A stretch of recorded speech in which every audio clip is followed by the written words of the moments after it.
ইরানের শিয়া পন্থীরা বাতিল পন্থী না সঠিক পন্থী? শিয়াদের কথা বলেছি।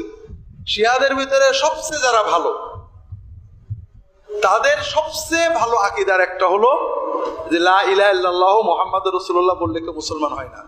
দ্বিতীয় আর একটা কথা বলতে হয়, আলী অলিউল্লাহ। দ্বিতীয় হলো যে আবু বকর, ওমর, উসমান সহ সব সাহাবীরা মুরতাদ কাফের ছিলেন, তাদেরকে লানত করা ইমানের অংশ, তাদের সাথে সম্পর্ক ছিন্ন করা।